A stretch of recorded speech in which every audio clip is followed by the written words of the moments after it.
Hi everyone, today we're going to talk about understanding processing speed, and we're going to talk a little bit about how we identify processing speed. We're going to look at the ways in which we at Child identify processing speed, and we're also going to look at a few things that you can implement at home as well as in the classroom. Now, our understanding of processing speed is still in its infancy. There is no specific treatment for processing speed, but I just want to give you an idea of what we know now and how we can help these children.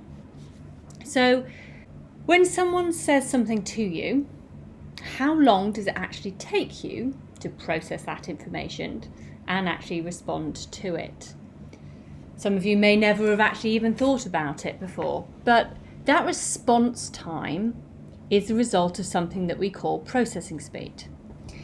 So processing speed is the ability to identify, discriminate, integrate, make a decision about and respond to anything in our environment, and that could be something that we see and something that we might have heard.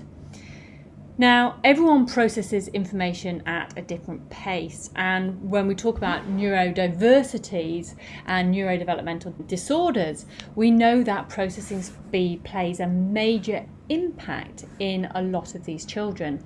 Now, what I'm seeing and in our work at Child and all the children that we've been looking at and working with is that a lot of these children, or the parents, the teachers, have come to us saying, do you know what, I think this child may have autism, or I think this child may have a bit of attention deficit disorder, particularly about not about the hyperactivity, but more about the inability to sustain attention. And what we're seeing is a lot of these children have the same kind of profiles as children who actually have neurodevelopmental disorders, but they're not actually reaching the cutoff for these disorders. But what we can see is a real deficit in sometimes their working memory and sometimes their processing speed. Now, working memory and processing speed are all about how we process information within our brain. Working memory, and I've talked about this before, is far more about how we initially see that information, hear that information, hold on to it, and manipulate that information before we get to make a decision on it. So we need to have that information in our working memory in the first place before we process that information. So maybe you've seen a child in your classroom, or maybe your own child. You've asked them a question, or you've asked them to do something, you've given them a choice, and they stand and kind of stare at you for a few seconds before they respond. Now, that response time is what we're going to be talking about. How long does it take somebody to respond, to process that information? And it might be that you can see this if you're a teacher or a parent and you're giving somebody an assignment to do, particularly at home, the homework. It might take one child 20 minutes to do the 4 sums. It might take another child who is incredibly capable an hour to do the same sums, because it just takes them an awful lot longer to get through the work. It's not that these children by any stretch of the imagination have deficits in IQ. They are usually incredibly bright children. They just find it difficult and take longer time to process information. And this is all related to processing speed. Now, what I want you to do now is, I'm going to time you, name as many things as you can that start with the letter C.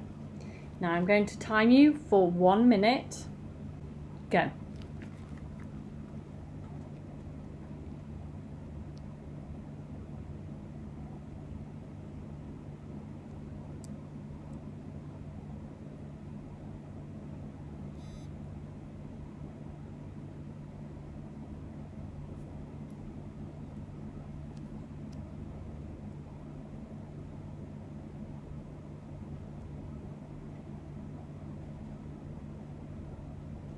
Okay, you've had 30 seconds, you've got 30 to go.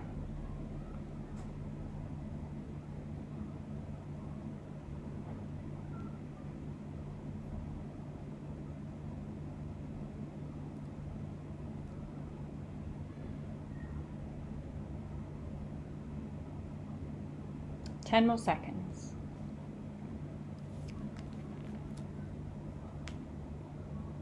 Last 3, 2, 1, and stop. So how many things could you name that started with the letter C? Now, some children, some individuals might name 3 really quite easily and then sit there and struggle, not being able to think of one other thing beginning with the letter C. Now, the more that you can think of and the more connections that you make, the faster essentially your processing speed is.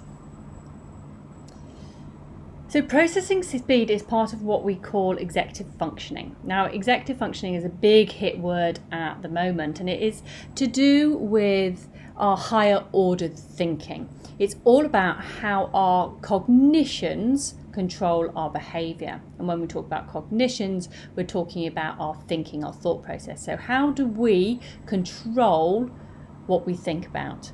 And so executive functioning is about how do we organise ourselves, how do we prioritise what we're going to do, how do we focus our attention, how do we shift our attention from one thing to another, how do we regulate our alertness and process that information, our processing speed.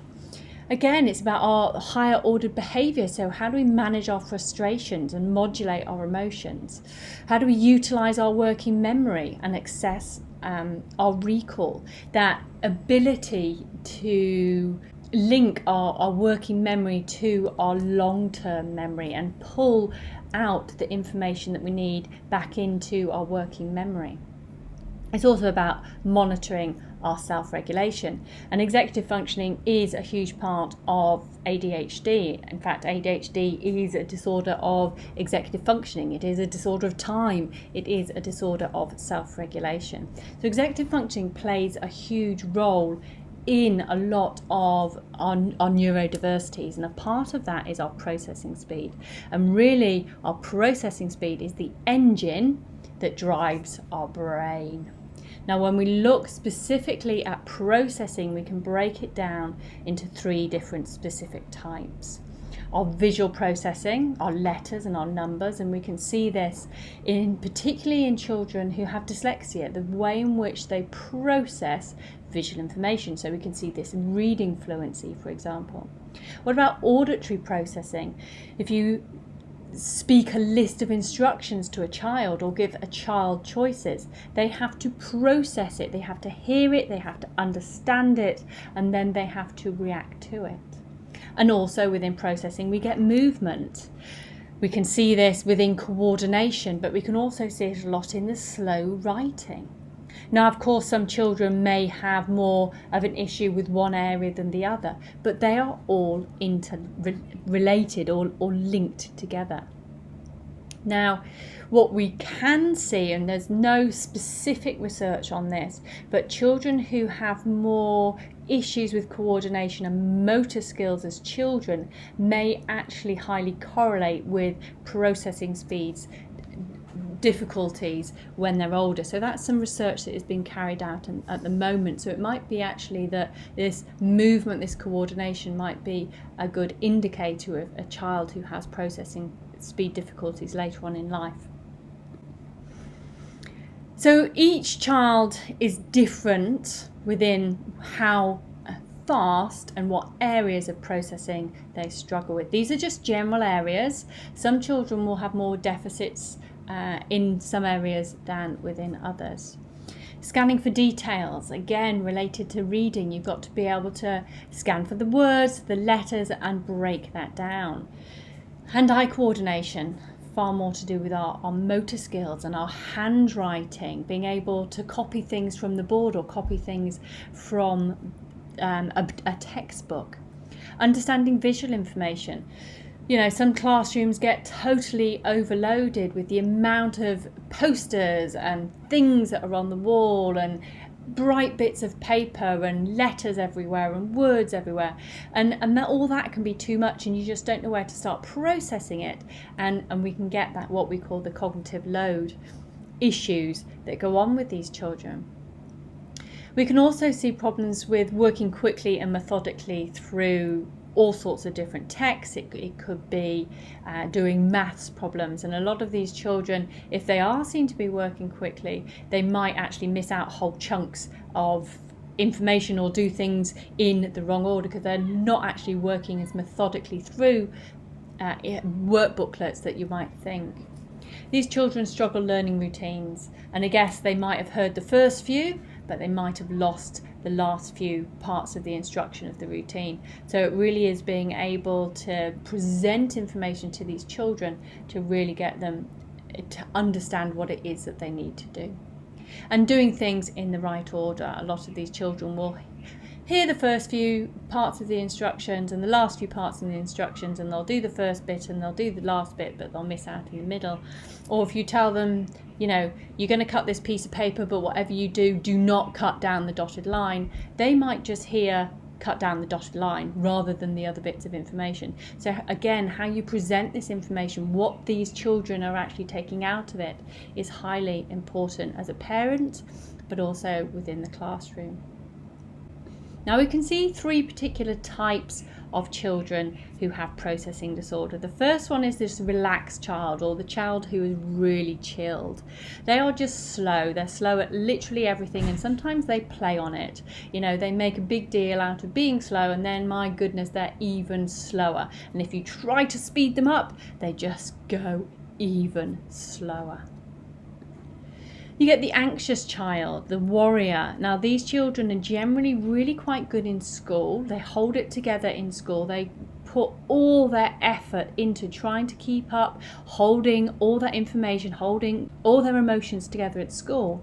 And as soon as they get home, my goodness, it could be as soon as they walked off the school bus or as soon as they get into the car. This is where you're seeing the behavioural issues, because all that anxiety, all that emotion is coming out, and that usually comes out at home. Not always, sometimes we do see it in the classroom, but generally parents report that the teacher doesn't understand because they see this perfect child who's trying to keep up and is attending, but as soon as they get home, this is where their anxieties come out, when they feel like they're in a safe place. And then you get the not sure child. Always the last one to think about what needs to be done. They are usually the last ones out for play. They're not anxious, they're not chilled. It's almost like they're oblivious. They're often very bright, but often very slow. You give them a choice and they're still thinking about what they need to do. It's playtime and they're thinking, oh, well, I could play with that, or I could do that. And the bell's rung and all the children are coming in and they're still deciding what it is that they should be doing. And this is a very important area for teachers to pick up on, because they've got to understand that these children can do it, but the way in which you present information to these children is very important to get the best out of them. So what processing speed would look like? These children might finish all sorts of worksheets and tests on time, some of them, but what you'll find is when they are finishing on time, that they've missed half the questions, or they haven't finished, they haven't turned the piece of paper over and haven't done the questions at the end. So they're missing huge chunks because they were trying to rush through and finish on time. Otherwise, these children are the ones who are always last to finish. You'll see that note-taking, in particular in sort of the higher prep years and into secondary school, these children will attempt to write notes. Their handwriting might be incredibly slow and they're just missing huge chunks of information. So if you're then telling them to revise from what they've written down, they're missing half of it anyway.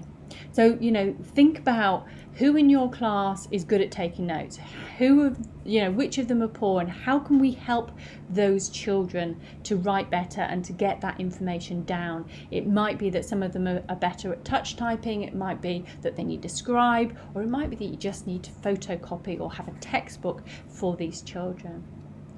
These children might have problems following directions, and especially when told to do more than one thing. Again, as I said, they've heard the first part of the information, but they haven't heard the rest of that information.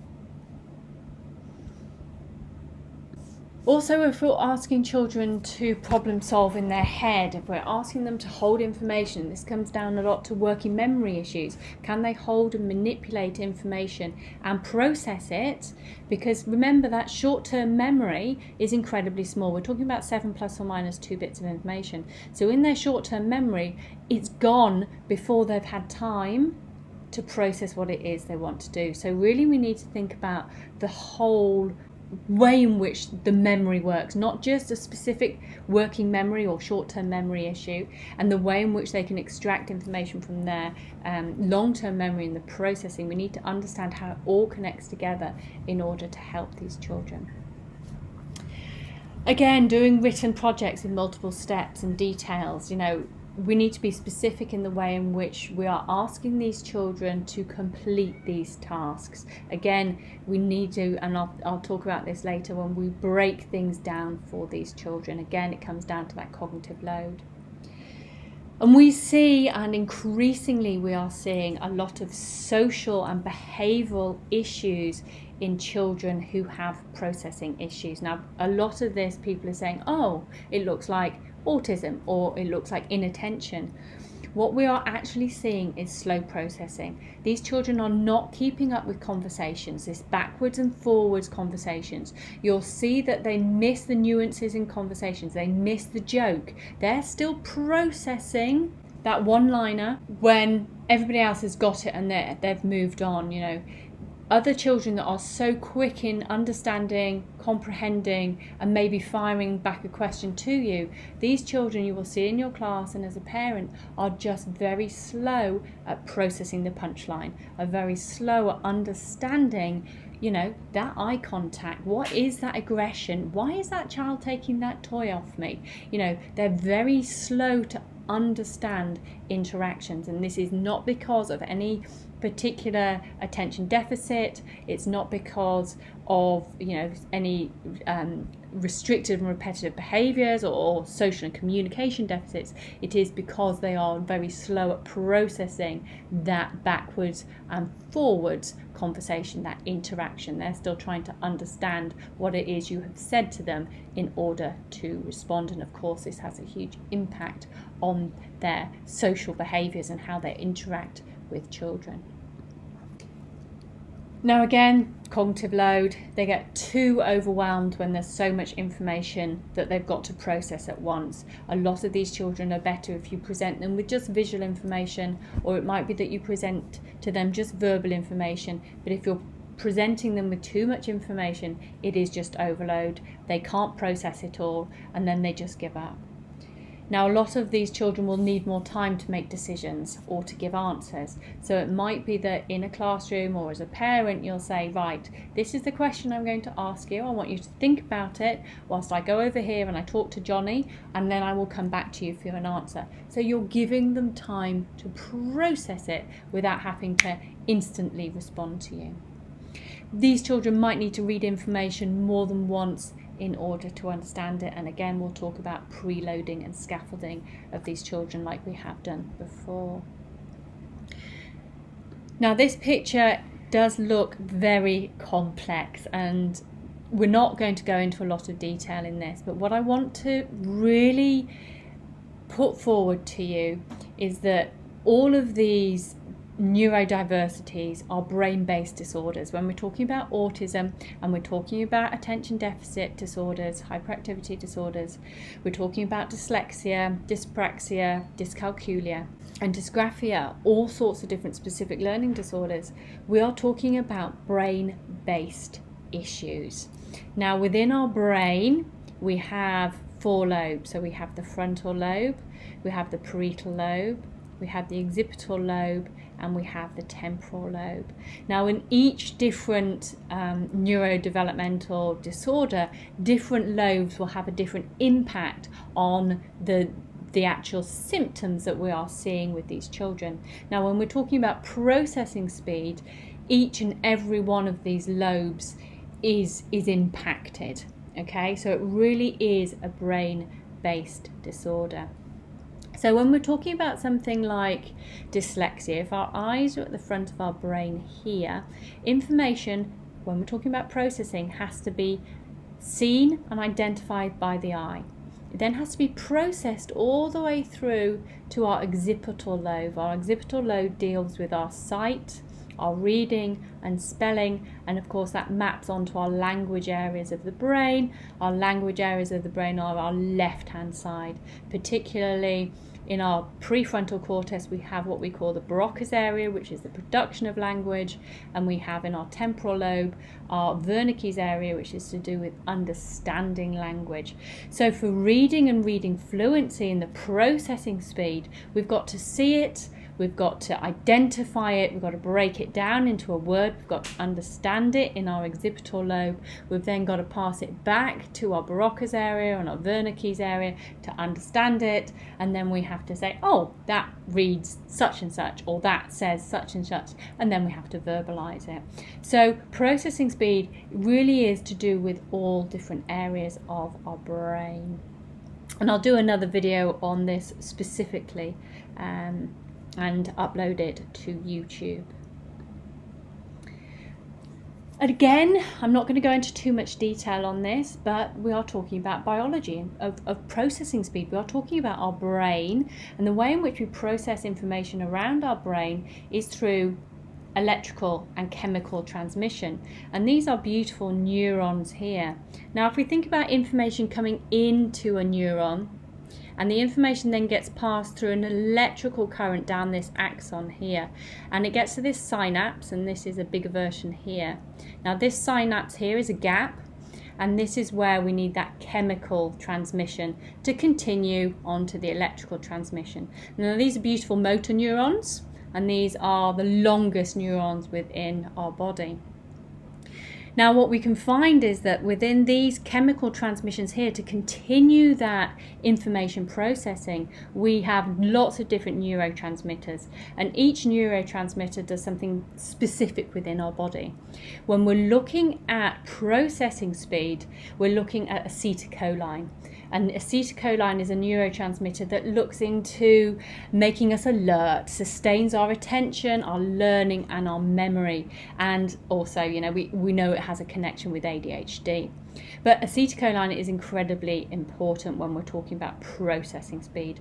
And we talked last time about how we increase our acetylcholine. We can talk about essential oils, the peppermint, the rosemary, even drinking peppermint tea can help with our processing and our holding information within our working memory, increases our acetylcholine. There are a lot of foods that are naturally high in our chlorine and include things like eggs and meats and fish and whole grains. So there is some interesting research here on how sort of increasing our acetylcholine may actually help with processing speed. The other interesting area of research is to do with our myelin sheath. Now I talked a bit about how we process information down these neurons, down these axons, and these are actually coated with what we call myelin sheath. And the better the coat, the faster these electrical impulses. Now, when we're talking about children who are gifted and talented, these children tend to process information very quickly. And it has been shown that these children have brilliant myelin sheaths. So it might be that actually within processing speed in children who have slow processing speed, these myelin sheaths just aren't covering that axon, so that information, that electric chemical, is not as quick as it would be in neurotypical children. We also know that myelin sheath is particularly important when we're talking about things like multiple sclerosis and the breakdown in the myelin sheath to do with certain different physical disorders as well. So there is a lot going on within our brain. There's also some research that suggests that these synapses, so this chemical transmission, is actually larger gap. Now when I say larger gap, we're still talking like millimeters, but essentially only one neurotransmitter will cross to a particular receptor cell. So the distance that it has to travel, because it's like a key in a lock, only certain neurotransmitters will be transmitted across to essentially the other side to continue with the processes. So if this gap is bigger, if we have fewer connections and slower connections, then this is all going to impact our processing speed. But to note, it is a brain-based disorder. We just don't know enough about it yet in order to say, oh, this can help and that can help. It has been suggested that some of the stimulants for attention deficit hyperactivity disorder that help, like the Ritalin, the Concerta, the Sterata, that all increase the stimulants within that prefrontal cortex, might actually also help with our processing speed, but there's just not quite enough information out there at the moment. Okay, so treatment. Again, we just don't know enough about it really to understand sort of the medical side of it. So at the moment, what we are advocating is acceptance. We need to accept these children for who they are. We need to accommodate for these children. We need to understand executive functioning skills, how we can help them within the classroom and at home. This may be giving them extra time, extra thinking time, and it might be that we have to give them technology in order to accommodate for their processing skills. Now, giving somebody with ADHD extra time is just ridiculous. These children do not need extra time. What they need is breaks. Okay, so we really need to understand each child's specific weakness and strength in order to really accommodate for that individual child.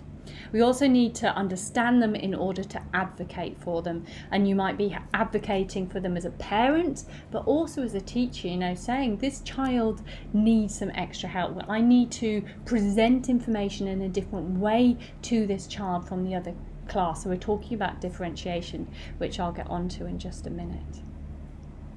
So as teachers, we need to think about the cognitive load, how we are presenting information. Is there too much information in the classroom? Am I putting too much information on the whiteboard? The way in which you present information, is it linked, the picture linked to the text next to it? Are you talking about something in a textbook that doesn't quite refer to what you're talking about on the blackboard? So you've really got to reduce the cognitive load by presenting very specific information to these children. We're also talking about reducing the sensory overload, like what is going on in that classroom. Can you reduce the noise? Can you reduce every other external stimuli so actually the cognitive load is reduced so they can focus on what it is you want them to learn? And then you can think about the complexity of that information. Am I being too complex? Do I need to break this information down for this child so they can focus their cognitive load in one particular area and not be overloaded by everything else that is going on in that classroom? Preloading really helps these children.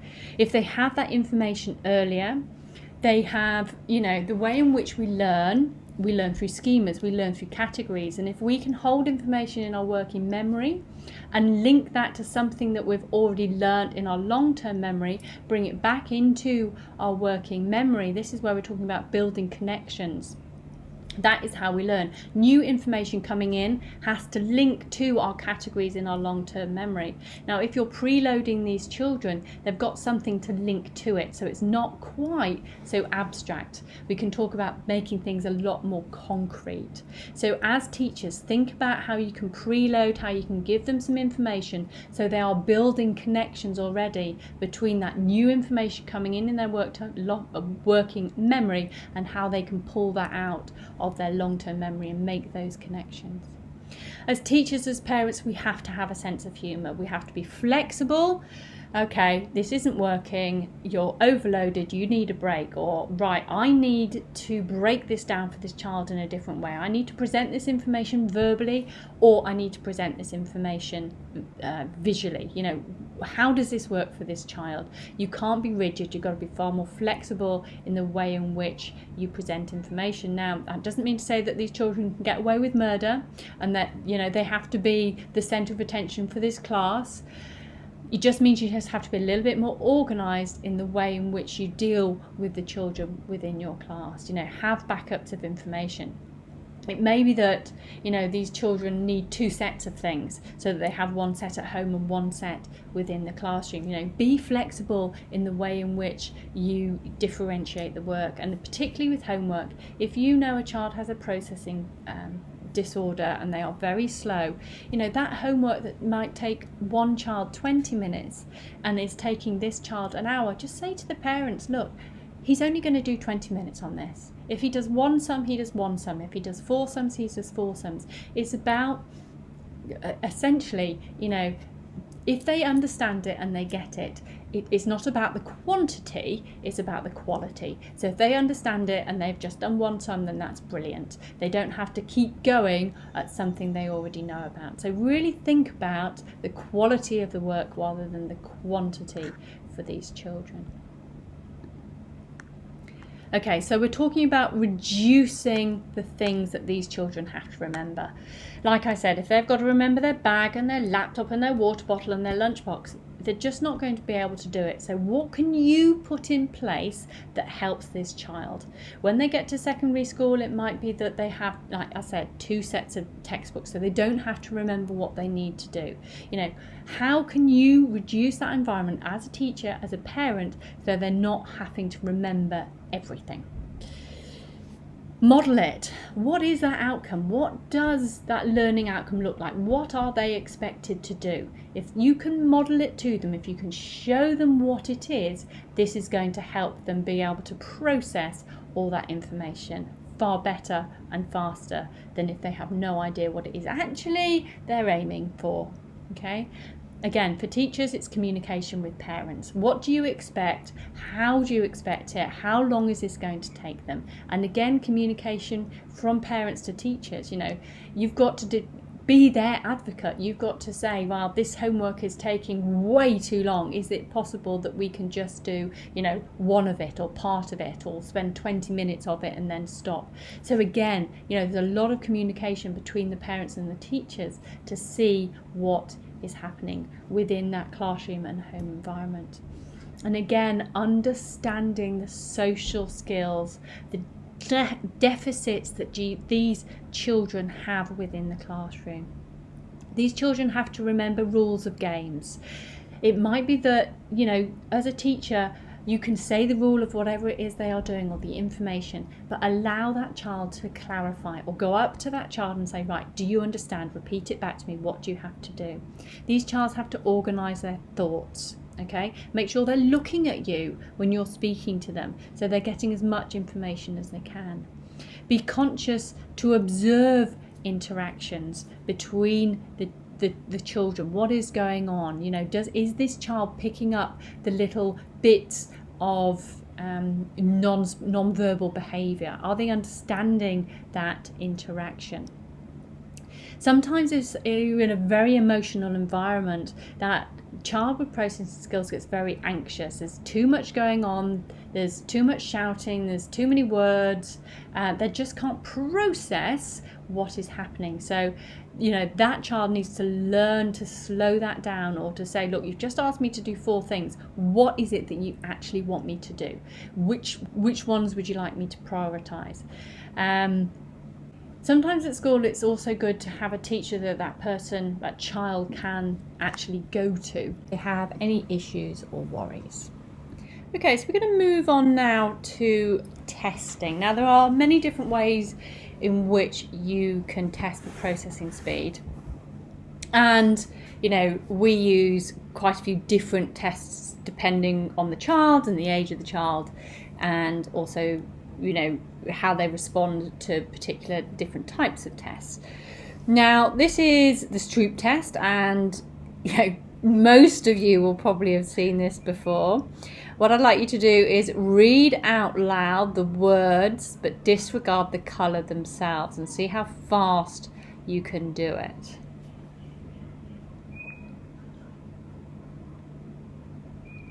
Okay, that was pretty easy, huh? Now, what we're looking for here is the processing speed. It's more of a visual fluency. And again, this is the Stroop test, but there are NEPSI tests that we do have for the Q Interactive, as well as the DAS2. Now, when we're looking at the Stroop test, and particularly for visual fluency, we're testing the processing speed of being able to read that word and see what it says. Now, when we look at this slide, I want you to read aloud the colours of the word but disregard the words themselves.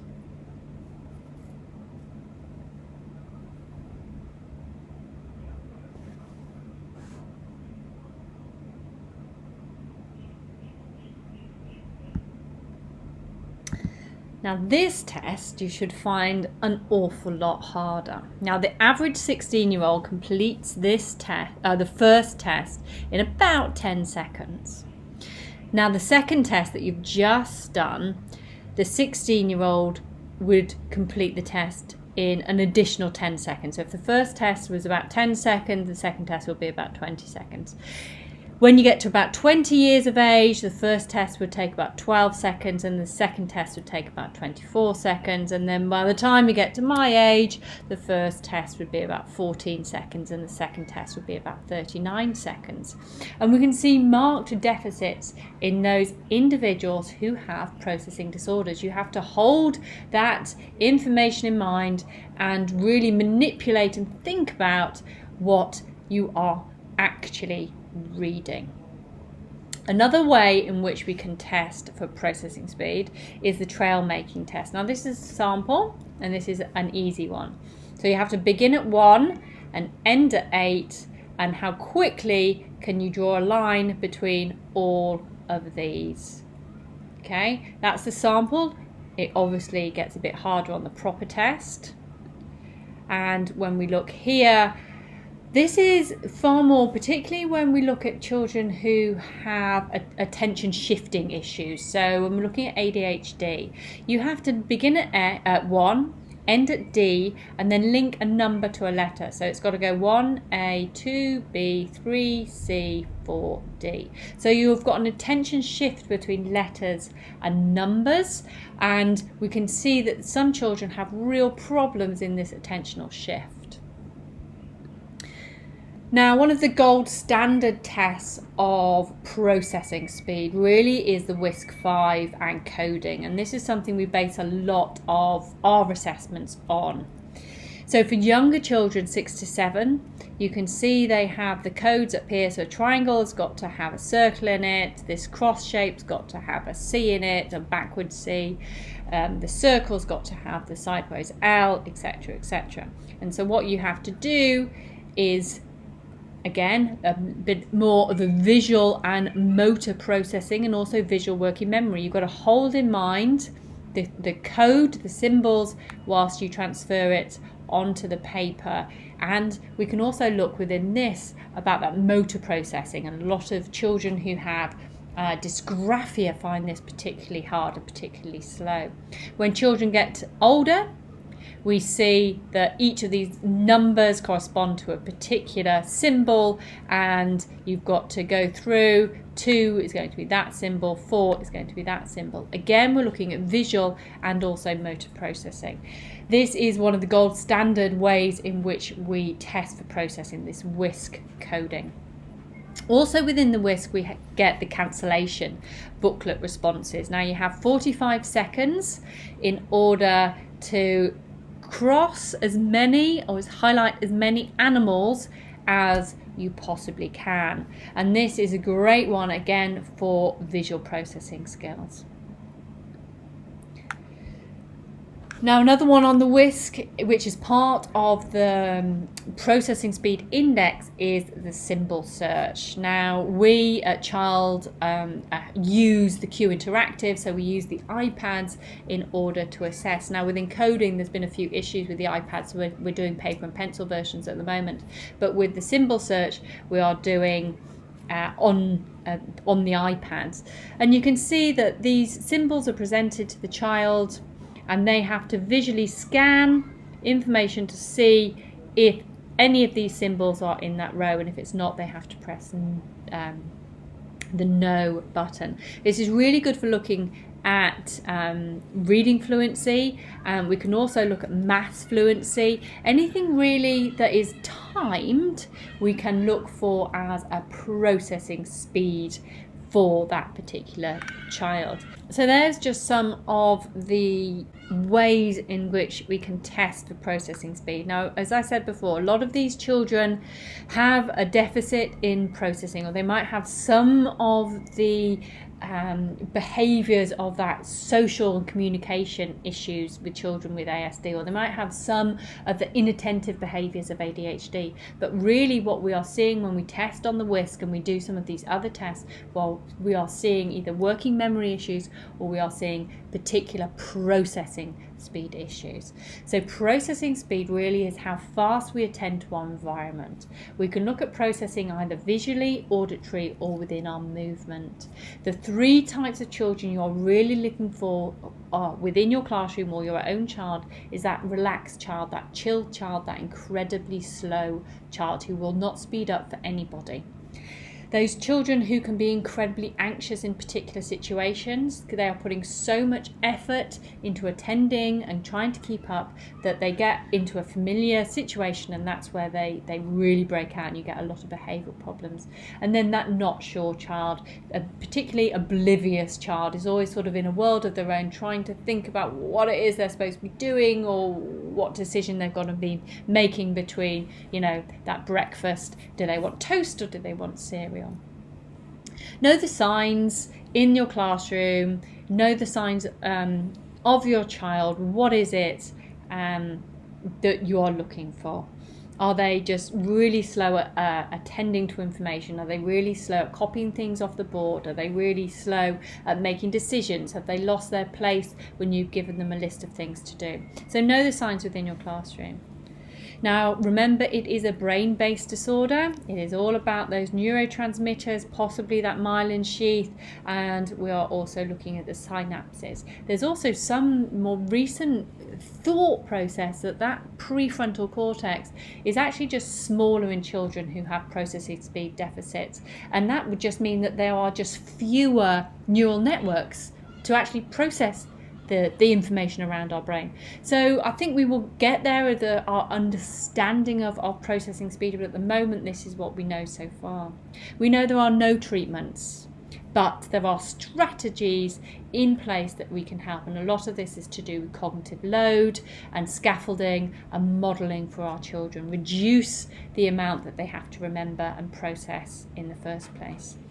And then testing is important. Not that I would ever advocate labelling children per se, but if we can understand that this child doesn't have ASD and this child doesn't have ADHD and this child does have a dyslexia but with a processing disorder, we can really help implement for their particular need the support that child needs. And that is something that we all advocate at Child. We are looking at their strengths and their weaknesses. Where is it in the classroom and at home? We build this team around the child in order to really identify where this child needs help, where this child needs support, and how we can go about helping that child be the best that they can be. Now, here are some resources. I don't know why these aren't in line. This is a wonderful book, and this is where we get a lot of our information from. Again, this is a podcast where she was talking. It's about an hour long, and it is based on this book. It's really good. All the information, Dr. Ellen Bratton, all about processing speed. There's a wonderful PDF here, working memory and processing speed. If you can't click on it because you're watching the video link rather than the PDF, please email me and I can send you the link. And this was some really good practical ideas on executive functioning, how we can help in the classroom, what you are looking for as a parent, as a tutor, as a teacher, that we can help. And I've also uploaded it here. This is how you can get in contact with us. But the information is here. So executive skills questionnaire, it's Dawson and Guare. It is based on peer-reviewed empirical journal articles, and there is some information here on all different areas of executive functioning, looking for the strengths of the child, looking for the weaknesses of the child, and designing some interventions. Some really good ideas on sort of response inhibition, for working memory, for task inhibition. If we're looking down here, the time management, metacognition, that can really help all children who have neurodiversities. And then, some simple questions to get the children, you can ask the children to clarify their information. And then this is how you can get in touch with us. We're Child. We are all about building a team around your child to support their strengths and their weaknesses. Visit our website, or you can email us for more information.